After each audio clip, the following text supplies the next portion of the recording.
తెలంగాణలో దుమారం రేపుతున్న రాష్ట్ర చిహ్నం రాష్ట్ర గీతం అంశంలో ప్రభుత్వం కీలక నిర్ణయం తీసుకుంది. కవులు, ఉద్యమకారులు, పార్టీల నాయకులతో సమావేశమైన సీఎం రేవంత్ రెడ్డి రాష్ట్ర గీతానికి అంగీకారం తెలిపారు. మరోవైపు రాష్ట్ర చిహ్నం విషయంలో నిర్ణయాన్ని తాత్కాలికంగా వాయిదా వేశారు. చిహ్నం విషయంలో మరోసారి అందరితో సమావేశమై నిర్ణయం తీసుకోనున్నట్లు ప్రభుత్వ వర్గాలు వెల్లడించాయి.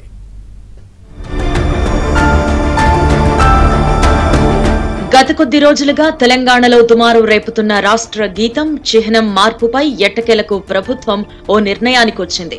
రాజకీయ పార్టీలు, ఉద్యమకారులు, కవులతో సమావేశమైన సీఎం రేవంత్ రెడ్డి అందశ్రీ రాసిన రాష్ట్ర గీతానికి ఆమోదం తెలిపారు. కీరవాణి సంగీత సారథ్యంలో స్వరపరిచిన తెలంగాణ పాటను సీఎం రేవంత్ రెడ్డితో పాటు మంత్రులు, సిపిఐ, సిపిఎం, టీజేఎస్ నేతలు అంగీకారం తెలిపారు. 2.5 నిమిషాల నిడివున్న ఈ పాటను కీరవాణి శిష్యగణం సమావేశంలో పాడి వినిపించారు. గీతం అందరికీ నచ్చడంతో సీఎం ఆమోదముద్ర వేశారు. దీంతో జూన్ 2న సికింద్రాబాద్ పరేడ్ గ్రౌండ్ లో జరిగే రాష్ట్ర అవతరణ వేడుకల్లో ఈ గీతాన్ని ఆవిష్కరించనున్నారు. కవులు, జర్నలిస్టులు రాష్ట్ర గీతం ఎంపిక, సంగీత దర్శకుని విషయంలో వ్యతిరేకత చూపిస్తున్న ప్రభుత్వం ఎట్టకేలకు ముందడుగు వేసింది.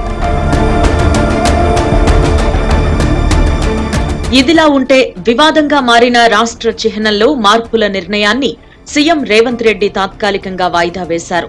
ఇప్పటికే ఈ కొత్త చిహ్నానికి సంబంధించిన 40 శాంపిల్స్ ను పరిశీలించిన సీఎం దేన్ని ఎంపిక చేయాలి అన్న విషయంలో ఆలస్యం అవుతూ ఉండడంతో ఈ నిర్ణయం తీసుకున్నట్లు ప్రభుత్వ వర్గాలు చెబుతున్నాయి.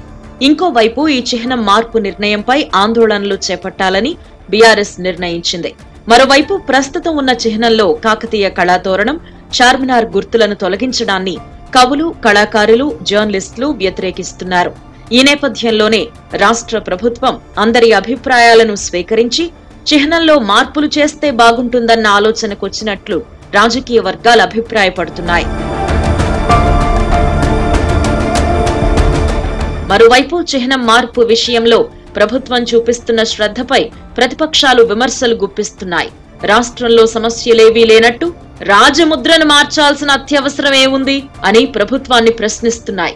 దీంతో అభిప్రాయాలను సేకరించి అందరికీ ఆమోదయోగ్యమైన లోగోను ఆవిష్కరించేందుకే ప్రభుత్వం ఆ నిర్ణయాన్ని తాత్కాలికంగా వాయిదా వేసినట్లు రాజకీయ వర్గాలు భావిస్తున్నాయి.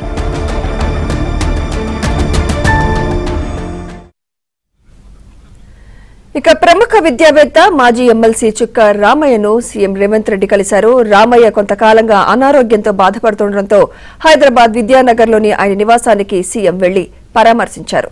రామయ్య ఆరోగ్య పరిస్థితి గురించి సీఎం ఆరా తీశారు. జూన్ 2న జరిగే తెలంగాణ రాష్ట్ర అవతరణ వేడుకలకు రావాలని రామయ్యను సీఎం కోరారు. తమ ప్రభుత్వానికి ఏవైనా సలహాలుంటే ఇవ్వాలని రామయ్యను సీఎం కోరారు. ఎమ్మెల్సీగా ఉన్న సమయంలో రామయ్యతో తనకున్న అనుబంధాన్ని సీఎం గుర్తు చేసుకున్నారు. సీఎం వెంట మల్లు రవి, ఎమ్మెల్సీ మహేష్ కుమార్ గౌడ్, ప్రభుత్వ సలహాదారుడు నరేంద్ర రెడ్డి ఉన్నారు.